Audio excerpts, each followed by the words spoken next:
Well, thank you. It is great to be back, and I have to say, who knew that a discussion about the origins of the universe could pack a house? But so it's very impressive to see all of you.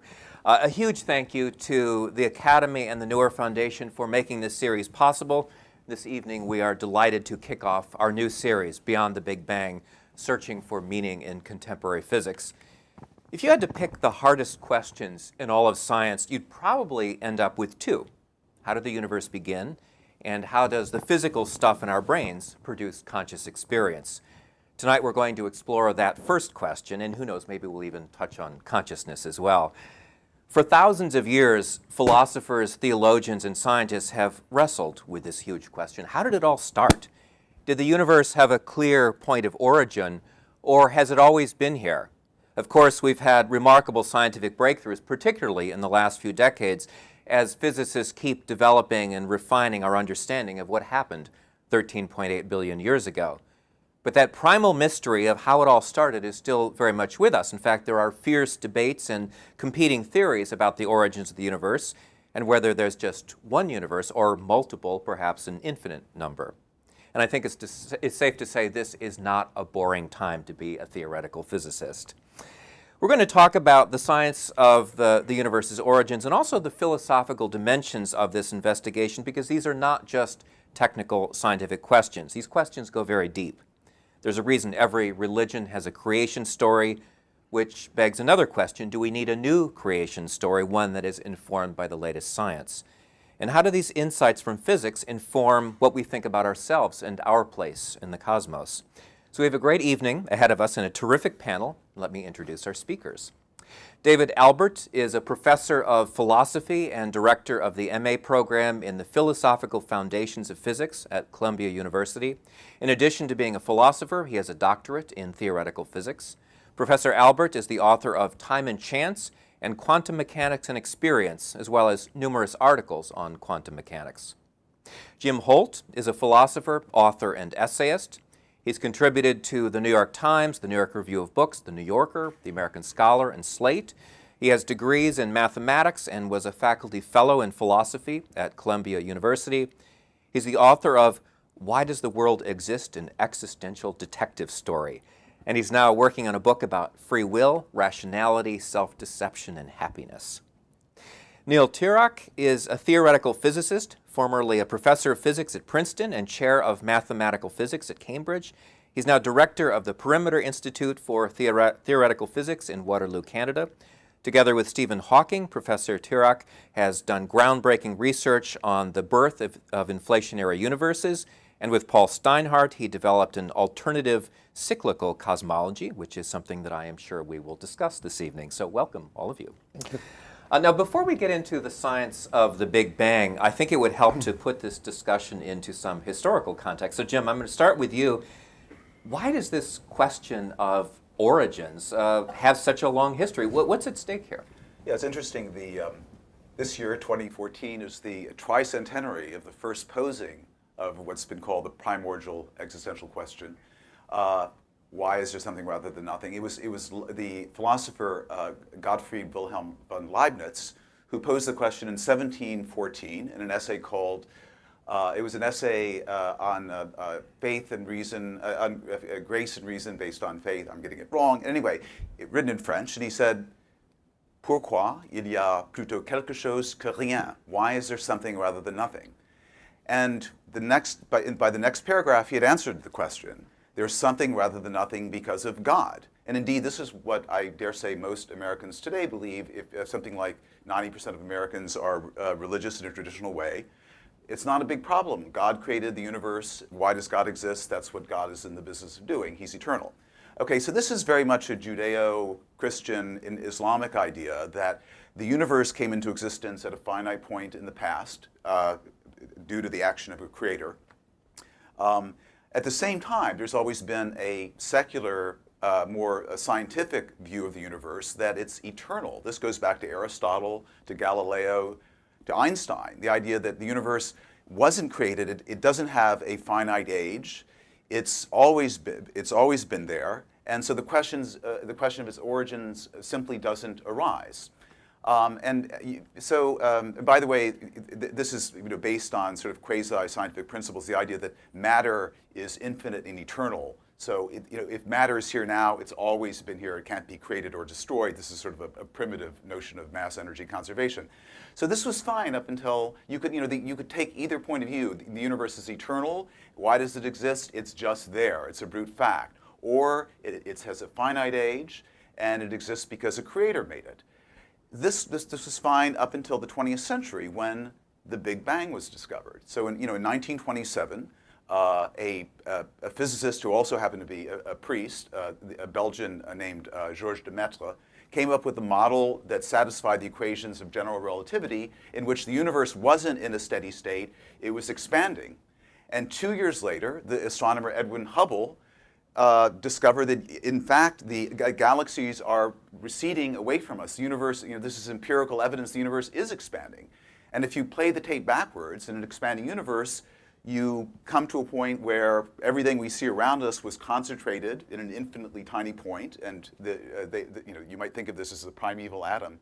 And so, and then this Big Bang theory, which arose in the 1920s, was finally triumphantly confirmed in 1965 when the echo of the Big Bang, the cosmic microwave background radiation, was discovered by a couple of physicists at Bell Labs, who at first thought that there was bird guano on their antenna.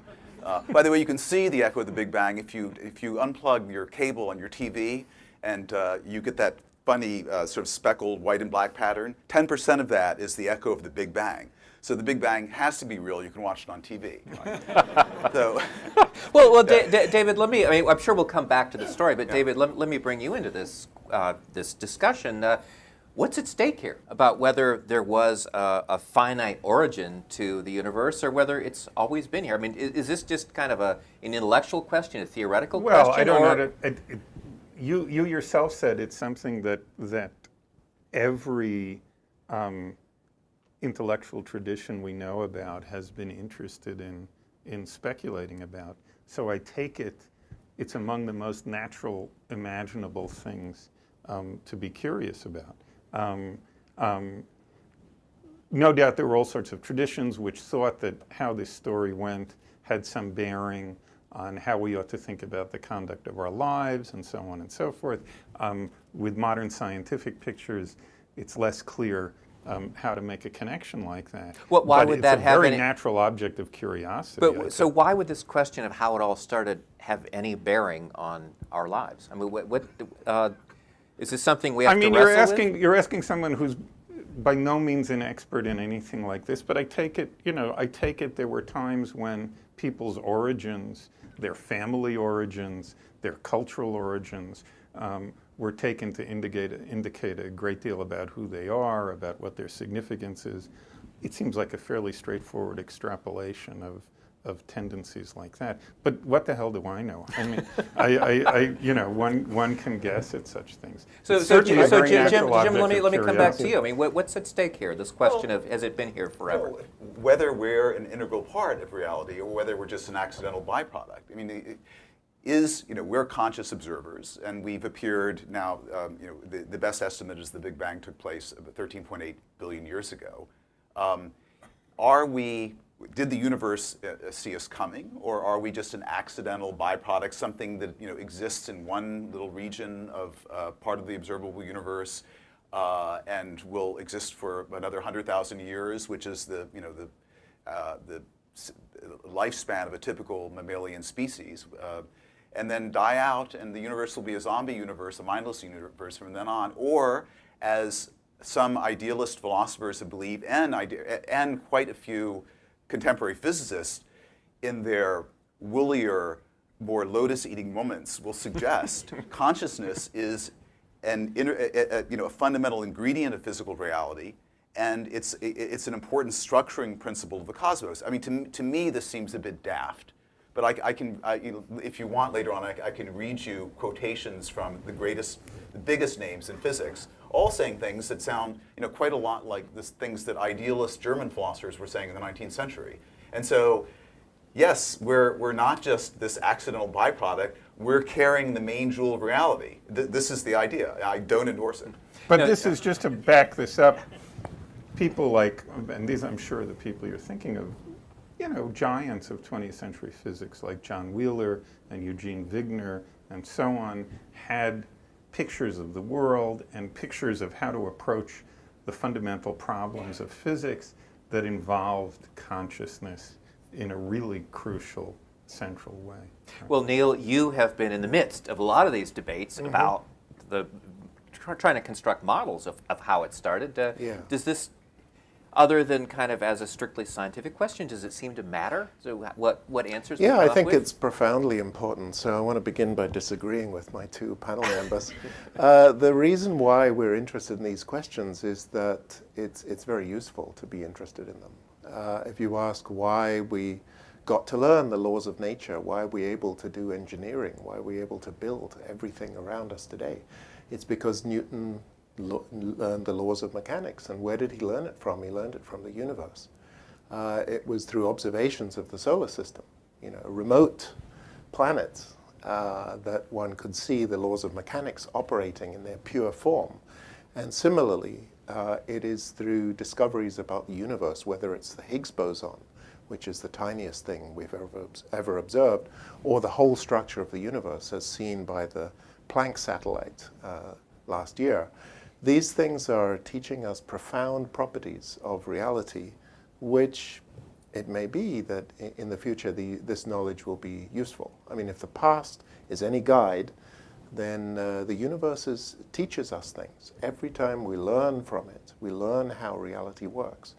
That ultimately becomes of fundamental importance to society. So I think it's obvious why we worry about these things, and that is because this is one of the main drivers of progress, of human progress, is that as we learn about the universe, we learn how it works, we learn how to use that knowledge to improve our condition. So I'm wondering if there really is a disagreement here. Would either of our resident philosophers here disagree with? I'm shocked by his Philistine utilitarian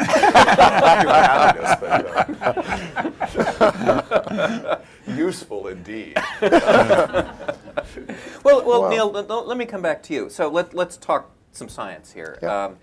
What do scientists, I mean, there's a lot of disagreement about the precise moment of origin, if there was a precise moment, but what's the general agreement among cosmologists, among physicists, about the beginnings of this universe that we live in? I don't think there is a general agreement. There is a leading theory which, for the last 30 years, has sort of dominated the field. And this theory was invented by somebody who should have been on the panel tonight, Alan Guth. We did invite him, by the way, but he had a conflict in his schedule. Yes. Unfortunately, I mean, this is a theory which I personally have never been convinced by. It is a sort of quick fix, in my opinion.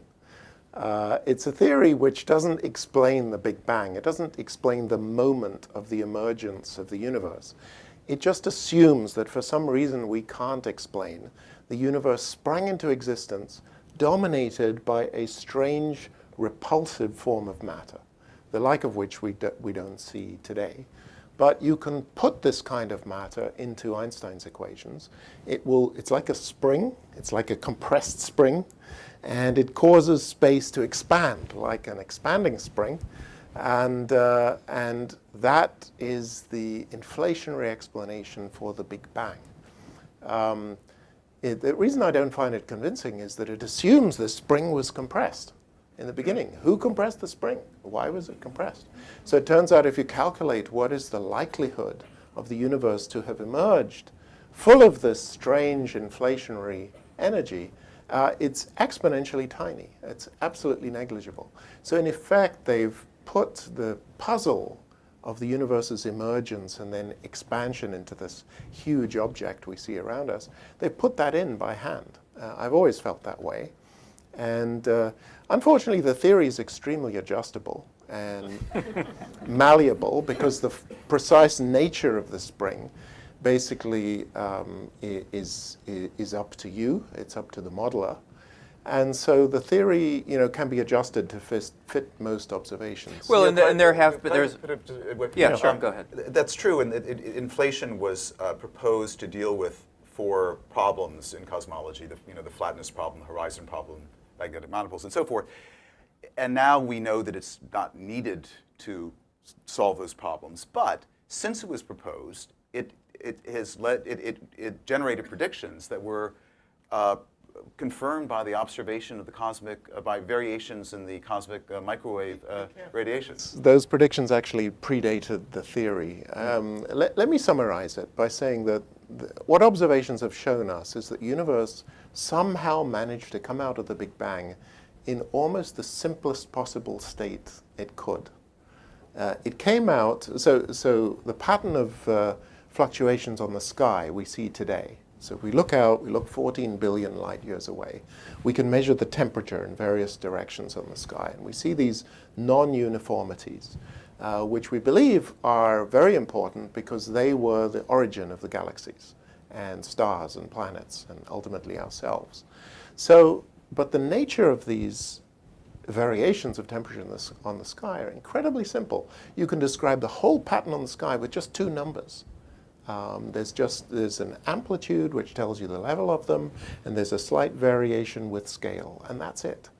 Yet in this theory of inflation, you don't have just two numbers, you have an infinity of numbers, because you have a free function, which is sort of how the spring, as it grows, how it slowly relaxes and eventually goes away, leaving the universe to expand. And so the theory is way more complicated than the observations indicate. So my conclusion from this is we need a better theory, because the great theories in physics in the past did not have this arbitrariness. Maxwell's theory of electricity and magnetism didn't add any new numbers into the game. You had measured properties of electric and magnetic charges, and out of this you predicted the speed of light.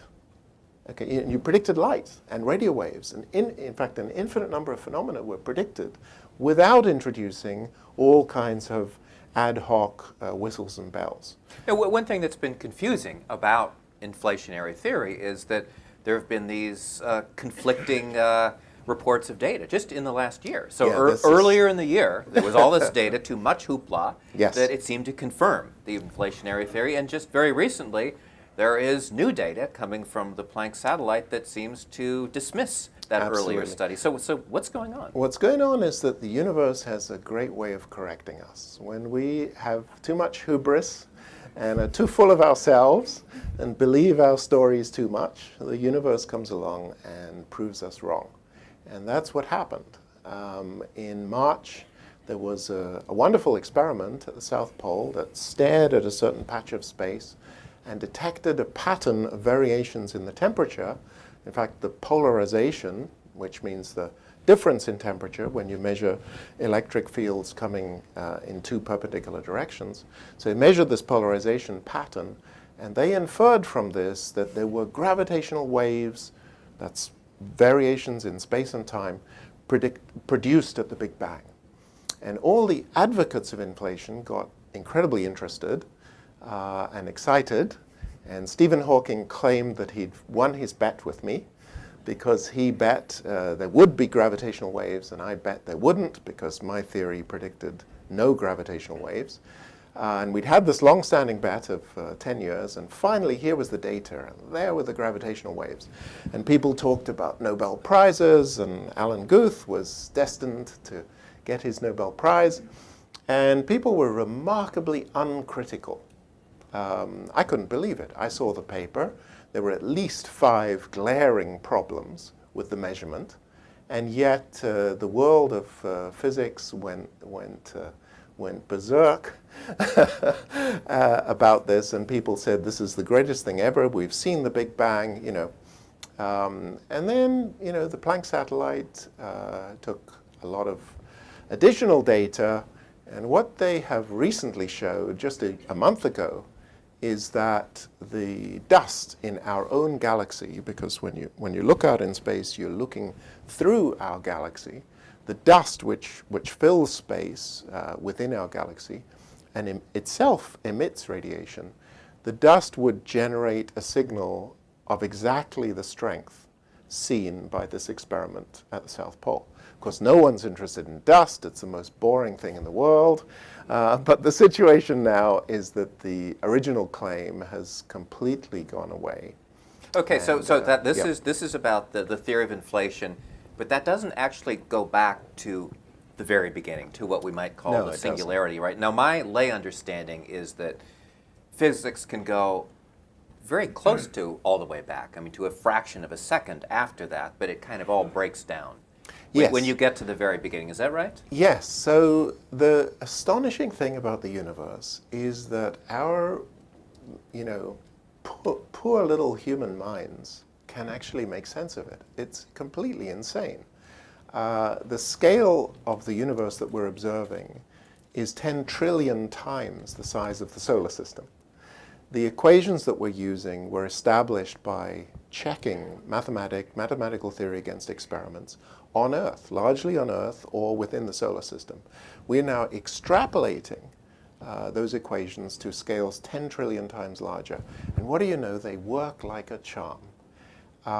So I was involved in calculations of the polarization of the background radiation in the 90s, and I went to experimentalists and I said, can you measure this? This is what is predicted by the basic theory.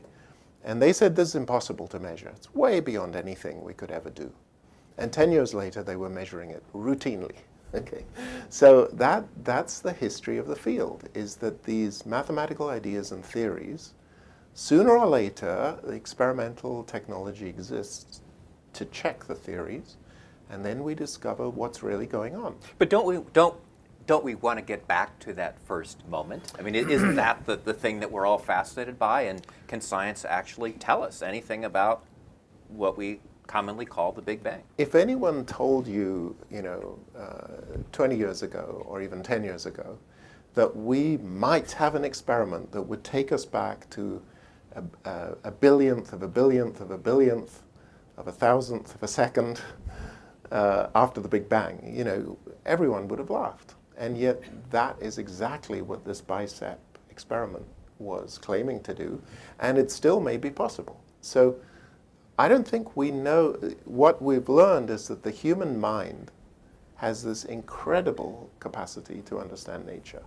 We don't know why we're able to do it, but we know it's profoundly important. And who's to say we won't solve the question of what happened at the Big Bang? Well, let me bring our philosophers back into the question here. And Jim, you wrote a book on whether something can come from nothing. You talked to a lot of scientists about this question. What about this whole business of, can we go all the way back to that moment of creation? The first point I would make is that we're speaking somewhat cavalierly about the Big Bang as the origin of everything. It is true that with the discovery of the Big Bang, it seemed as though your initial impression is all of this sort of leapt into existence out of a prior state of nothingness, seemingly spontaneously without a cause. The Big Bang, 13.8 billion years ago, was the beginning of everything. I would say now the consensus among cosmologists and physicists, including Neil, is that the Big Bang wasn't the beginning of everything. It was just a local event in a larger reality.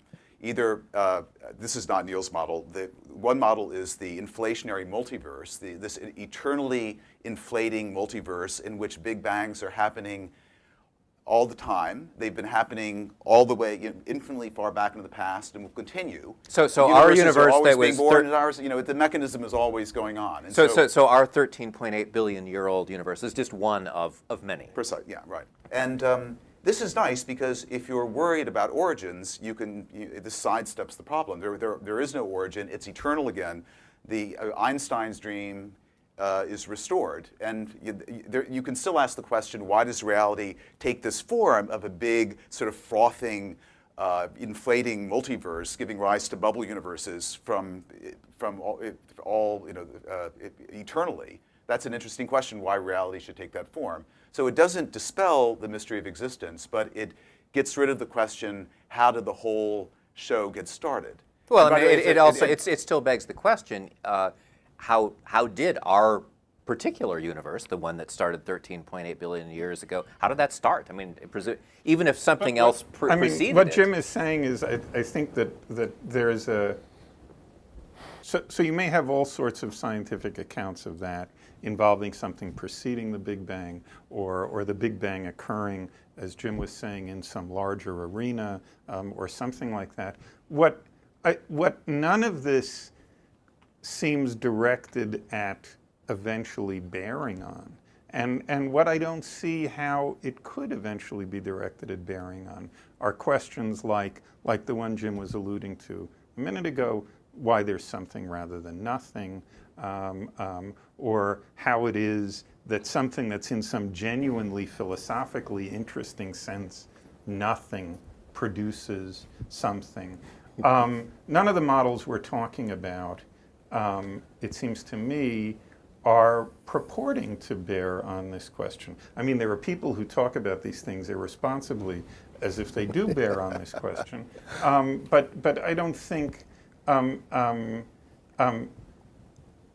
although we're talking about things that sound, in terms of their temporal interval and so on, tantalizingly close to that, it doesn't seem to me that it's the case that it's tantalizingly close to that in any conceptual sense. Well, it seems that we have to talk about nothing here. Well, yeah, I mean, It's funny, the original idea, we all know the traditional creation story. In the beginning, there was nothing, and God said, "Let there be light," and there was still nothing, but now you could see it. But the old creation ex nihilo, the idea is, that God created the universe out of nothing. So it's God plus nothing equals the world. So you take God out of the equation, or you shunt him to the side as just part of the world. If he exists, I'm an atheist. I don't believe there is a God, but if God exists, her explanation, existence requires an explanation as well. So you have blank plus nothing equals the world. And so there are physicists like Lawrence Krauss who think, we just put in the laws of physics, quantum field theory, that plus nothing blank equals the world. Right. Then you ask, well, what are those laws? Do they somehow exist outside of physical reality and command its obedience? I tend to think of laws, and I think David does too, as descriptions of patterns within the world, not things that exist outside the world that can summon a world into existence ex nihilo. But even if they did, even if they, I happen to be reading, I happen to be reading Augustine's Confessions the other day. I'm an atheist too, but here's a guy, nearly 2,000 years ago, who saw very clearly. So Augustine is saying to himself, how did God create the world? What's going on there? What do these words even mean? I mean, it's something not at all like, say, somebody making a chair or somebody making a house, because these are cases of just rearranging in space already existent substances, okay? And it's not like somebody making a baby, and it's not like any of these things, okay? And he understands very clearly that those are processes that you can hope to understand causally, and you can hope to understand as a result of having fundamental equations of motion, although that's not the kind of term he would have used. You can see how they come about. And he sees extremely clearly that the question of the creation of the world as a whole is an altogether different matter, okay? And it has nothing to do with such things. And it's amazing that this still has to be pointed out 2,000 years later to people who are irresponsibly talking about results of modern cosmology. Yeah, it seems to me he sees that very clearly. He ends up saying, oh, look, what it says in the Bible is that he created the world by speaking. But once again, this couldn't be speech in any ordinary sense. There couldn't be any fact of the matter about when he started speaking and when he stopped speaking, and it must be speech in some altogether different sense of the word, and there wasn't any location where this speech occurred, and blah, blah, blah. So he seems to see this stuff, he seems to see very clearly that something like a causal explanation of that is just not going to be in the offing. And it seems to me on that score, we're not in a particularly different position today. Well, Neil, do do you worry about this whole idea of nothing? Yeah, I do. I worked with Stephen. Stephen Hawking has the best theory of how something comes out of nothing, but it isn't nothing. The equations exist, even though space doesn't exist. No, I wanted to say that we do have an advantage over Augustine, which is that we have observations. I mean, it's an incredible fact that by measuring gravitational waves, we are in principle able to look right back to the Big Bang singularity itself.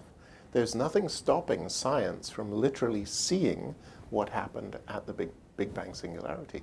So that's an extremely exciting prospect. And I wouldn't work on the question of the origin of the universe if there wasn't that prospect. It's the only reason that I work on it, is because I think this is testable science. But if you're going to grapple with this question of something coming out of nothing, don't you also have to deal with the question of where do the laws of physics come from? Well, in my opinion, the more conservative proposition is that the universe has always existed and always will. It seems to me a much more radical idea is to somehow explain how time began, which is almost a contradiction in terms.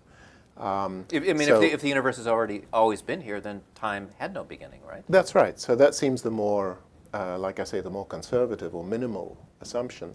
And so the hypothesis is, that time has always existed. And then you have to explain how it is that space managed to make sense when it was only one point. When all of space was at a point. That's the Big Bang singularity. How did that make sense? And there are possibilities. There are mathematical possibilities. One of the ideas I'm exploring right now is the idea that just as there is no absolute time in physics, and we learned this in relativity, that different people will literally measure different time on their clocks, and there's no absolute space, different people will likewise see different versions of space. So maybe there's no absolute scale in physics. We're all used to 1 meter or 1 kilogram units. And a very natural idea is that there are no fundamental units in physics. These are units which are a result of what we call symmetry breaking. That there's a symmetry under scales, which actually Maxwell's theory has.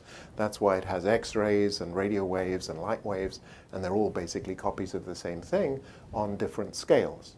So that kind of scale symmetry can be brought into physics. And that's a very natural thing to use to explain how it is that space could be at a point and yet still describable. Because if scale doesn't matter, then the fact that the space is all shrunk down infinitely far doesn't matter either, and our equations can still be perfectly valid. So I'm trying to give a glimpse of mathematical approaches to handling this problem, which I believe are very promising in sort of mathematical theory terms, but also experimentally testable. Well, Jim, I want to come back to you because you wrote a whole book on this question of. Well, I want to know what you concluded. What was the answer about something coming from nothing?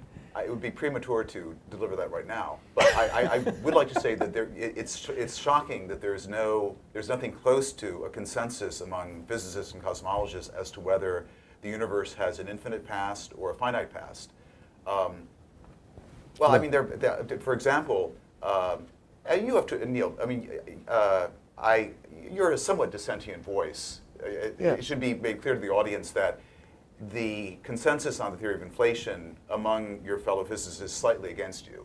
Oh, yes. Which means nothing, of course. Consensus means nothing, of course, in science.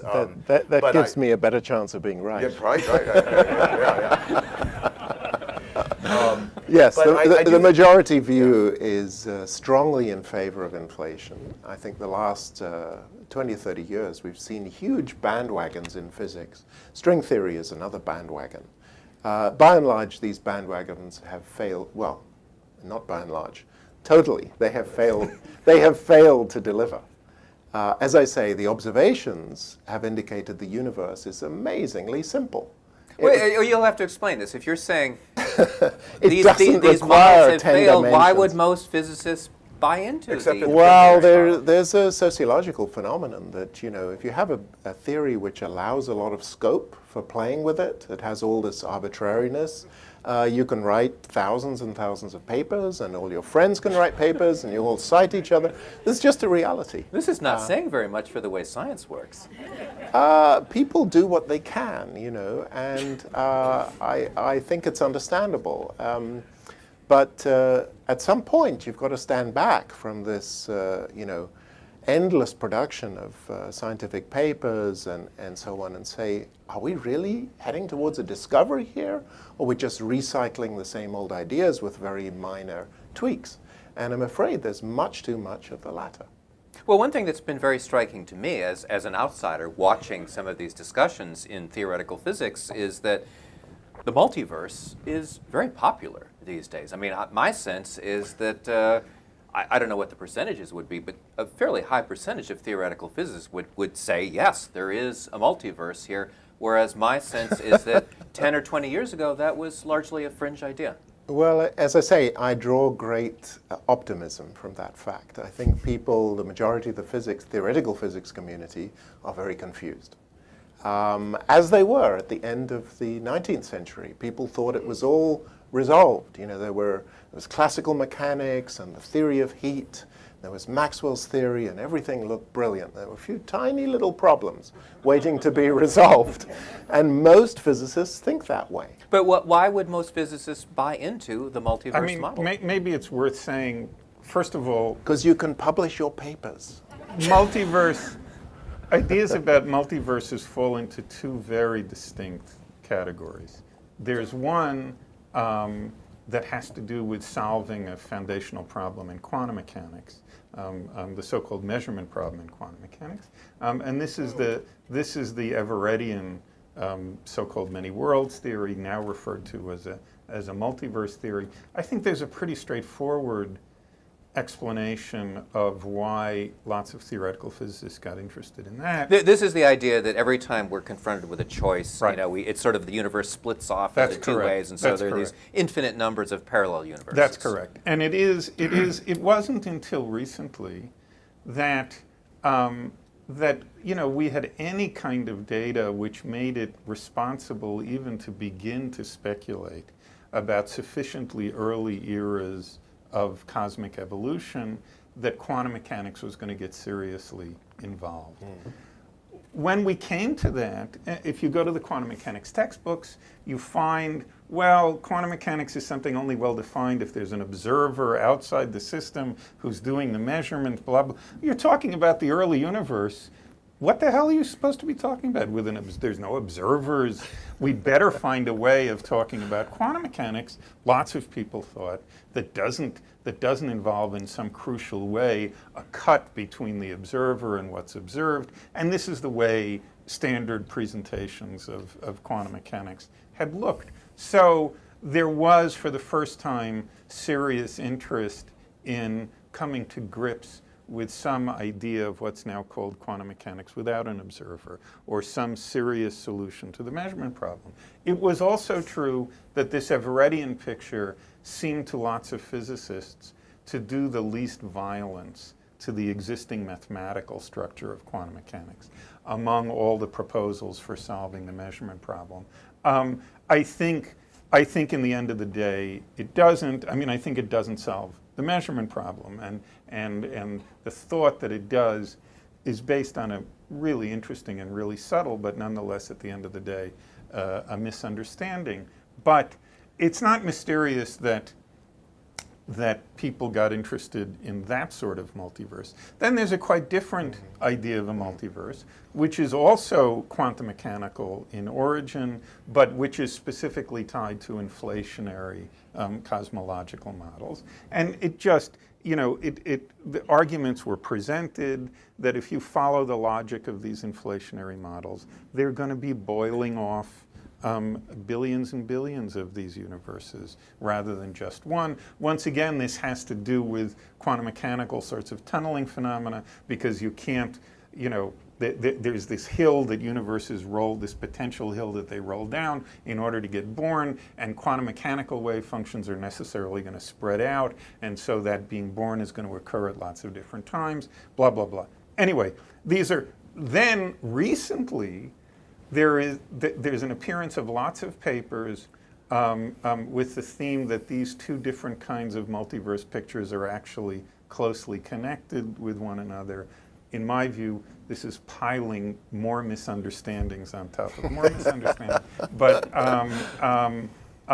But it's not, I don't think it's difficult to give a sort of compelling account of why these views became of interest to physicists. This is, on the idea whether the quantum multiverse is the same as the inflationary multiverse.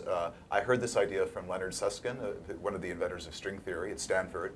I was talking to Steven Weinberg, who is the father of the standard model of particle physics, one of perhaps the greatest physicist living. He said, this idea seems crazy to me that he could identify the quantum multiverse with the inflationary multiverse. They have nothing, they're at right angles to each other. And I was talking to our friend Sean Carroll, a very brilliant young theoretical physicist at Caltech.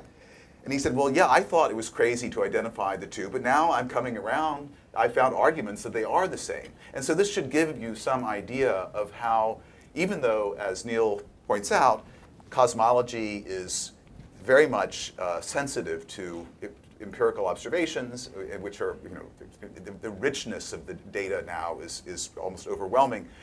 It has this sort of crazy speculative side. Well, I mean, it raises the question of whether no one agrees, and well, people call each other crazy. Can the multiverse even be tested scientifically, or is this essentially a metaphysical proposition? No, I think it's worse than that. Neil, by the way, is called a proponent of the multiverse. Brian Greene, in his book on multiverses, has an entire chapter describing the model that you and proposed, Paul Steinhardt, and Paul yes. Steinhardt as a multiverse model. Yeah, and I asked Neil beforehand, Yeah. does he take umbrage at that? And he said, indeed, I do. Yeah, no, it's not a multiverse model. No, the multiverse is just an example of a bad theory. The multiverse, if you ask, can you predict anything? The answer is no. There's nothing they can predict. Can you accommodate anything? Oh yes, they can accommodate everything. Because they have this multiverse, and you just find the right place in the multiverse, it'll look like our universe. So it's a remarkably unprecise theory. The amazing thing is that, people have welcomed it. I mean, they should have flung their hands up, and it wasn't just inflation, by the way, it was string theory. So string theory was initially hoped to be a theory of everything. This would be the ultimate unified theory. And then it was discovered that string theory had these 7 extra dimensions of space, and they could be twisted up in a myriad possible ways. And unfortunately, the ways in which they are twisted up are really, really important. And they determine the properties of the physical world that we would see. So because you can twist them up in an infinite number of ways, you can get an infinite number of different kinds of worlds. So string theory was coming to this picture of a multiverse for sort of totally different reasons to inflation coming to a reason for a multiverse. But in both cases, it was because they are bad theories. They are not predictive theories. But maybe there's a point that's worth making here. Sometimes it's said that theories of parallel universes are bad examples of empirical scientific theories just because you couldn't observe the other universe. This is quite independent of the worries that Neil was talking about. But I'm not sure I see what the argument is there. That is, it could perfectly well be the case. It isn't the case of the theories that Neil is talking about, but it perfectly well imaginably be the case that we can see phenomena here, that have the feature that by far the best and simplest explanation we're able to produce of them entails the existence of other universes. So if 95% of the theory works, then the other 5%. That's right. And in that sense, one can perfectly well imagine being in a position where one can say we have good empirical reasons for believing in the existence of other parallel universes. It doesn't have to do with directly observing those universes, but it might have to do with observing features of our universe which can only be successfully accounted for by theories which entail the existence of these other ones. So, I think quantum mechanics has that character, that it seems to talk about this infinite number of universes, but we know how to handle it mathematically, in some situations anyway, not yet for cosmology. But in some situations, we know how to handle it, we know how to get precise predictions, and they make perfect sense, even though we didn't observe most of the possible universes. So No, there's, no, there's Neil, no problem with that. We've alluded to the theory that you have, that Yeah. there's some sort of a cyclical phenomenon going on. Can you briefly explain your theory? Well, to be honest, we invented our theory really to correct the bandwagon, the inflationary bandwagon. So, you know, I was dismayed that the majority of the world's cosmologists and theoretical physicists had bought into this model, which seemed to me very ill-founded. It wasn't making precise predictions. It was claiming to predict things which in fact were a consequence of much simpler things. And so you know, more or less in you know, to try to be difficult, we said, well, let's turn things upside down and come out with a completely different model, which, you know, we will present as a possibility. And if we can make it as predictive as inflation, no better, then, you know, at least it will give people pause and make them think, well, maybe we don't really understand what happened. That was my motivation for inventing the cyclic model of the universe. Let's try, we explicitly discussed this, myself and Paul, you know, let us try and make a model which is just as good as inflation, but is able to explain the observations of everything around us from completely different assumptions. And in our case, the assumption was that there was a universe before the Big Bang, and it underwent a collapse, and went through this collapse and rebounded, or bounced, and gave rise to everything we see around us. So there's a succession of universes. Yes. Collapse, expand, collapse, expand. That's right. But there are no other universes that are parallel to ours. No, I mean, it's a quantum theory, so it does involve quantum parallel universes for sure. What it doesn't involve is this multiverse of randomly initiated Big Bangs, because that, as I say, is really an unpredictive theory. We were trying to make a predictive theory. I mean, I should say our theory is very much a, you know, put up as a rival, a competitor.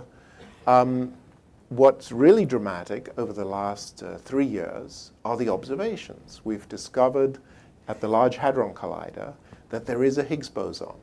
But all of the predictions of supersymmetry and supersymmetric particles, which are associated with string theory, all of those have not proven correct. There are no other particles so far. And so all the, you know, the most famous particle physicists, like Steven Weinberg, who were confidently predicting that Large Hadron Collider would see supersymmetric particles, have so far got egg on their face. Nature has somehow found a simpler way. And it's a way which is so simple that we can't yet make sense of it. Nature's found out a way of just having one Higgs boson and nothing else along with it. And then comes the Planck satellite. And again, there was this plethora of theoretical models which could predict almost any pattern on the sky you could imagine. And the Planck satellite measured the pattern last year, and they find out it's the simplest possible pattern, just describable in 2 numbers.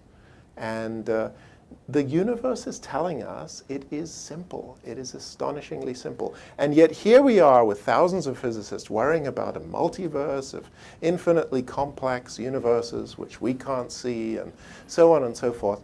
I think it's great because they're all on the wrong lines.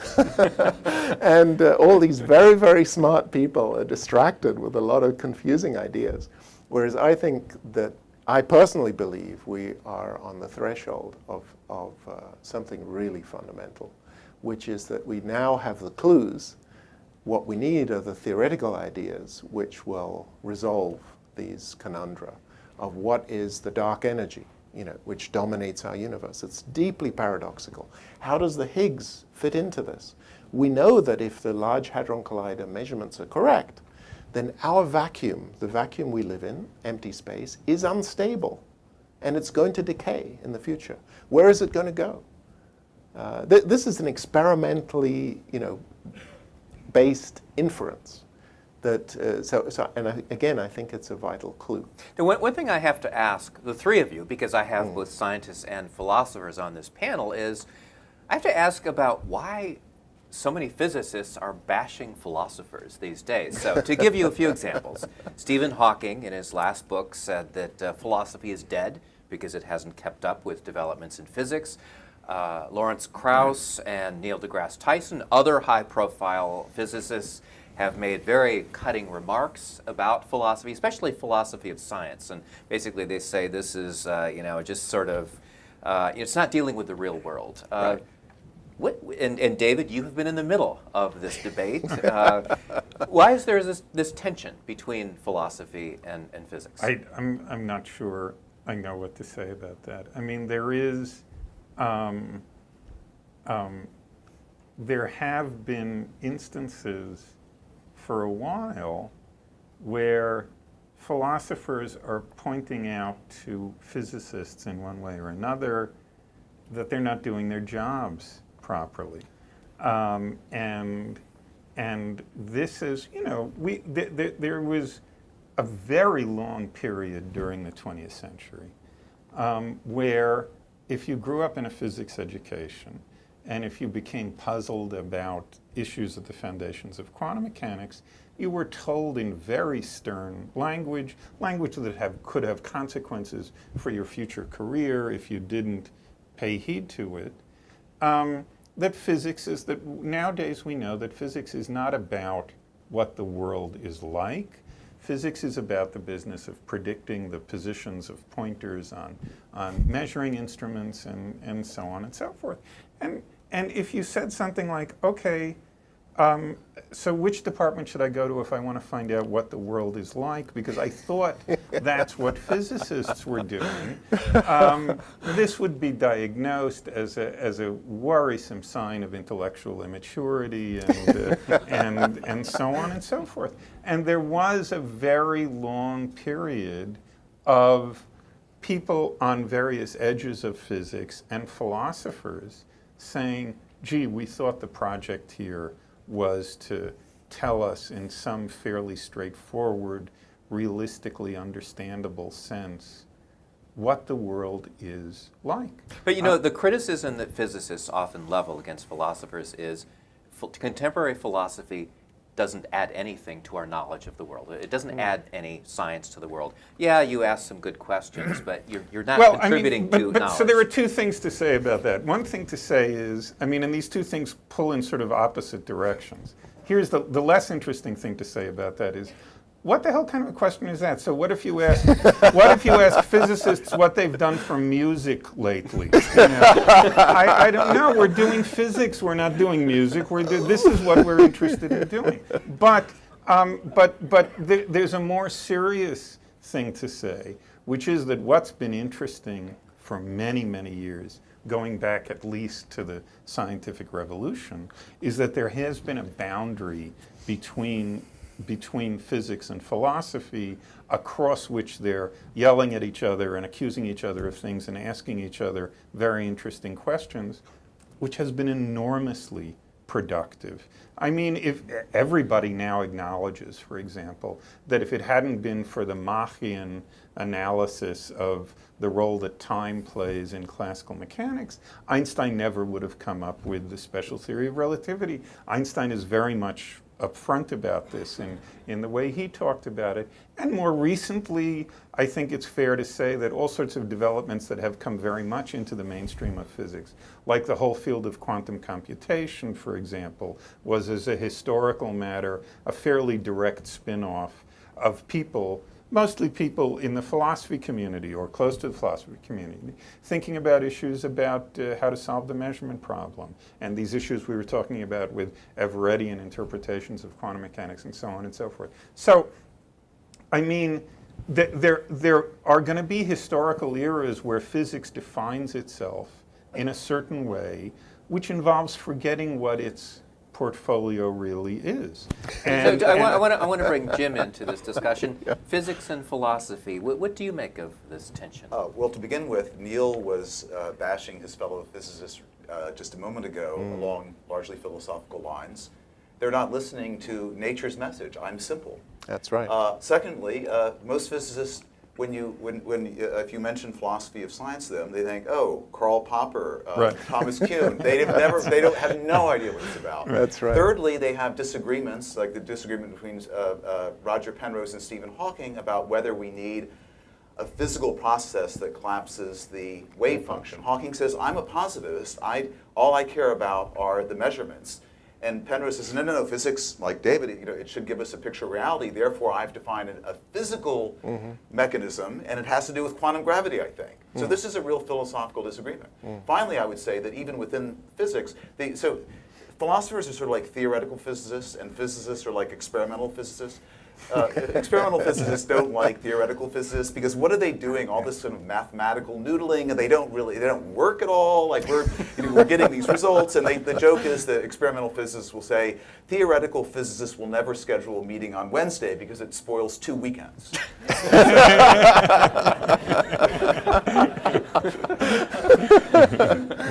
Yeah. We are going to go to the audience in just a moment with your questions. Before we do that, I have one last question for each of you. Do you worry about this question of origins, of how it all started? I mean, does this hit home for you personally? It's more than just kind of an intellectual exercise. Neil? Yeah, I think it relates to why we're here. I think being alive is a miracle. I'm not religious, but I know many religious people, and I have great respect for many of them. And I think being able to ask the question of what happened at the Big Bang and where did it all come from is the greatest of all possible privileges. So every time I'm laboring away at my equations, which are damn difficult, I can tell you, that is what keeps me going, is the thought, my God, it's just incredible that we can make theories which address these problems. And hopefully within our lifetimes, we will know whether or not they're right. David, this existential question, is it something you worry about? Sure. I mean, I'm not, look, I guess there are people who, if the existential question is supposed to be why is there something rather than nothing, this, for the reasons we discussed before, and I take it there's not disagreement about this on this panel, this isn't, if this is why, if it's to answer such a question that you're pursuing scientific research, then you're making a mistake. It's not going to bear on that, but it does bear on enormously fundamental features of the way the world is and feels to us. And it does in this way address a lot of the most basic questions that come up in wondering what the world is like as a child. And yeah, sure, there wouldn't be, if you're in this for the money, it's a bad way to go. Bad choice, yeah. Jim, what about you? Well, suppose the optimists are correct and the final theory, the so-called theory of everything, is just over the horizon, where it always is. Okay, and we have that, and we can explain what was going on, what the Big Bang was, what banged, whether it's part of the multiverse or a unique event, et cetera, et cetera. Does this still leave a residue of mystery? Some people say no. I mean, that's the way reality turned out to be. There's no further explanation. But more reflective physicists, like Steven Weinberg again, will say, no, it's still, why should reality take this form? Right. For instance, there are all kinds of mathematically consistent theories that could correspond to reality. You could throw everything in the standard model away, except quantum chromodynamics, which tells you about the particles in the nucleus and the forces among them. This is a mathematically consistent description of a reality which is very impoverished relative to our reality because there are no atoms. If they're just the nuclear particles, there are no atoms, there are no stars, there are no people. Why didn't reality turn out that way? And it may be that when we have the theory of everything, it will describe the observable universe, which is part of a multiverse possibly. But reality always outstrips our sense of how big it is. I mean, we didn't even notice dark energy and dark matter until relatively recently. That's 95% of the observable universe, and what the hell is this? It just and the multiverse keeps getting, whether or not one believes in it. I mean, there's a multiverse of multiverses now. There's the quantum and the string theory, and the inflationary and so forth. And so, we can go back to the year 1900 when most physicists and astronomers thought reality is just the Milky Way sitting in otherwise empty space. And there were these little cloud-like things, called them nebulae, because they look like clouds. And lo and behold, they turn out to be other galaxies. And now there are 100 billion galaxies. So the whole show will keep getting bigger, and the final theory might describe one little bit of it. And then, that leaves the question, is consciousness a fundamental part of it? And I want to pour cold water on that, but there's so many greater thinkers who think, yes, it is a fundamental structuring principle of the cosmos, and who am I to say they're crazy? Okay, well, that's a good way to lead into getting comments from the audience here. We have a couple of roving mics. If you have a question, raise your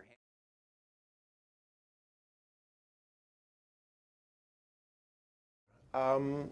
It's a very strange thing, and I've been fortunate to work with a number of great physicists, including Stephen Hawking, and so I think I can sort of speak on behalf of others as well, that when you're playing with these equations and these concepts, you develop a sense of whether they're working or not, and it's what you might describe as, when you're fixing an engine or manipulating something, and if the fundamental principles are wrong, I mean, whatever you do, it's not going to work. And you try it this way and that way and the other way, and it falls apart. But on the other hand, if you are on the right lines, there is you gain a sense of this, that, I mean, the way theoretical physics works is the problem is always ill-defined in the beginning, okay? It's not like you know what problem you're trying to solve. You simply follow your nose, and you're guided by insights you get from Einstein's theory of gravity or from quantum mechanics. But you should never stop just because it's difficult. You have to, you try various avenues. I'm not explaining this very clearly, but you try various avenues, and when one of them seems to be working, you follow it and see how far you can take it. And from experience of theoretical physics, I mean, a classic example is this theory of renormalization, it's called. It's a way of dealing with infinities. It was invented as a kludge, I mean, just as a quick fix, because you did these calculations and they gave you a ridiculous answer, but you knew that there were many aspects of this theory were correct. So then people figured out how to sort of hide the infinities in certain things you could never see. And so it started out as sort of quick fix, but then people found actually it worked rather well. And over sort of 50 years, what was a quick fix became absolutely fundamental. And then more recently, superstring theory, whose big selling point initially was that it had no infinities, it was discovered that that was just another manifestation of the old-fashioned field theory that's full of infinities.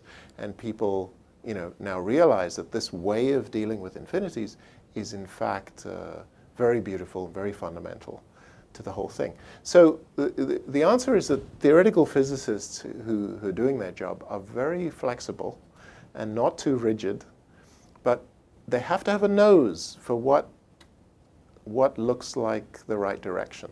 So it's a sense of taste. It's a sense of what's working, what isn't working. It's very hard to explain. But when it works, there is nothing like it. When Maxwell discovered the right equations, I mean, these were in many ways immutable. He'd written down these equations. You couldn't change them. There was an internal logic that just determined everything. And for that reason, they've survived even to today. And they founded, the theory of the nuclear forces, and of radioactivity is founded on Maxwell's discovery, sort of outcomes he would never have foreseen. So, and there have been similar advances, like Dirac's theory of the electron, has a similar quality. Once you see it, once it works, it's profoundly fruitful. So that's what we're always looking for, is this sort of clarity of ideas, which will then be endlessly fruitful in the ways that has happened in the past. And basically my point in the current era is that physicists have settled for less than that. They've settled for theories which have sort of exploded in this multiverse of disasters, and they've said, oh well, that's the best we can do, and that's good enough. And no, it's not good enough. I mean, this is the most fundamental of all sciences, and it needs to find the truth. It needs to find the answers, and when we see it, we know it.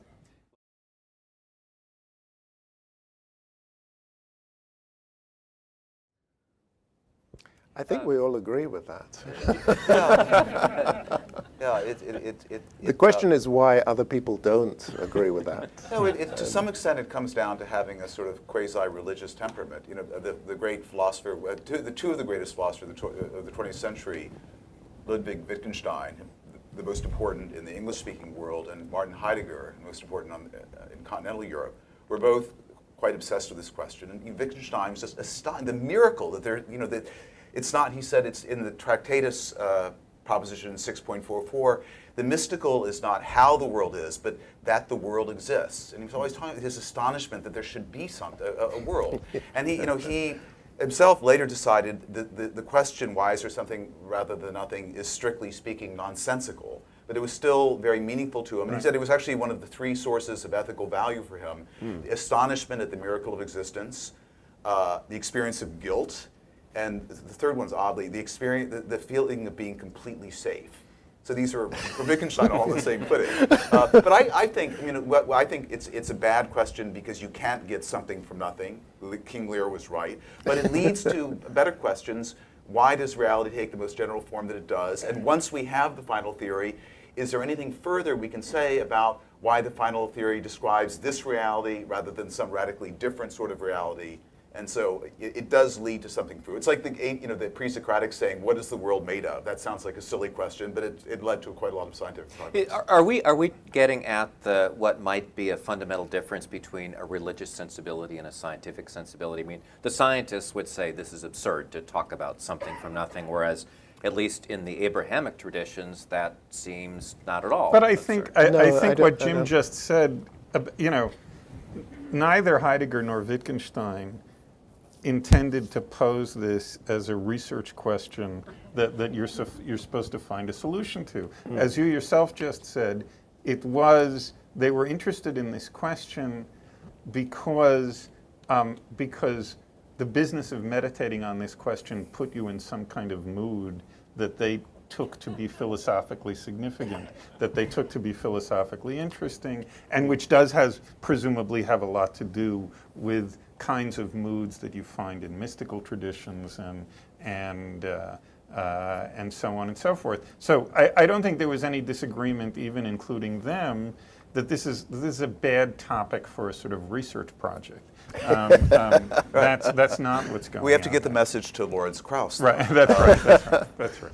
Yeah, no, there is a question why it's become very popular among a large number of physicists to think of the universe coming from nothing, as epitomized in Lawrence Krauss's book, which got a number of good reviews as well as David's very bad review. Not just Lawrence Krauss, even Stephen Hawking. No, the model, the so-called absolutely. no boundary model, where Yes. the universe is just this self-contained thing. It has no beginning. Yes. And there are other Yeah. sort of self-creating So, universe models. Let me talk a little bit about that, because I worked with Stephen Hawking on this model, and Stephen has very, very deep insights into physics, and he's always able to see things, very complicated things, in very simple ways. So it was an amazing experience to work with him. And he had this proposal for how the universe begins, called the no boundary proposal. And roughly speaking, you trace the Big Bang, if this is time, you trace it back in time, and then you sort of smooth it off at the beginning. You round it out so it doesn't have a singularity. And the way he formulated it, it's a very beautiful proposal, mathematically, very beautiful, and it has actually been useful in a lot of mathematical physics explorations. So I began working on this idea with him. I mean, I have an open mind. I don't mind if the universe begins from nothing or if there was a universe before. To me, this is science should just investigate both possibilities, and we need to find out which one is right. So that was the spirit in which I started working with him. And the following paradox arose, which is if you assume his mathematical way of beginning the universe, and actually what it amounts to is sort of turning time into space. That you see time is something which just marches along. And if you take it seriously, you can't begin time. That doesn't really mean anything to say time has a beginning, because you'd have to have something which started time, and how would the something work? So what Hawking does is mathematically is able to transmute time into space. And we all know if we've got a sharp object like a cone, which has a point, that you can just smooth it off. And essentially that's what he does. He turns time into space and then he rounds it off smoothly. And mathematically that's rather a nice thing to do. So I started to work on this with him, and literally this is a universe which doesn't have a beginning because it's smoothed off, and it's hard to say where the beginning is. And you follow through the logic and you discover that the most probable universe predicted by this proposal turns out to be empty. Okay? It's a universe which has nothing in it. It has space and it has time, but doesn't have any matter in it. It's literally an empty universe. So that was the conclusion of my work with Stephen, and I felt this wasn't a very successful outcome. Now Stephen continued to work on it, and he continues to work on it, and he wanted to rescue it by saying, so he agrees that that is the most probable universe, it's an empty universe. However, he says, there are no people in it to observe it. Okay, so if you require that we are there in the universe, maybe that forces the universe to begin with more matter, in particular with this inflationary stuff, which will drive its expansion and make the Big Bang and so on, make the radiation and matter and so on.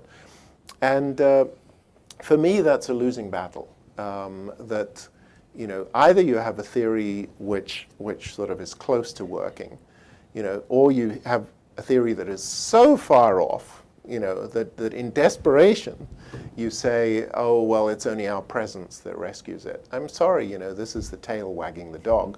The universe is a lot bigger than us, and like I say, it is stunningly simple, and that simplicity is not necessary for our existence. The simplicity is a clue that something else is going on. We are.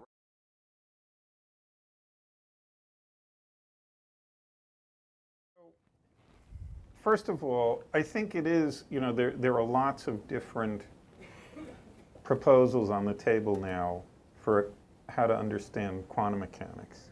But I think it's fair to say that something that all of them share in common is that there was a certain fantasy that was very important to pre-quantum mechanical physics of at least the principled possibility of a kind of observation that was perfectly passive, that you could, by investing enough work, reduce the degree to which you actually, in a significant way, physically interacted with something, by measuring it, and so on and so forth.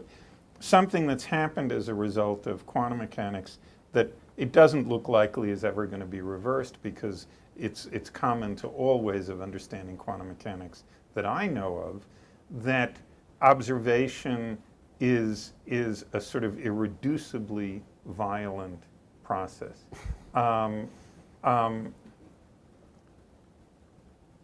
That having been said,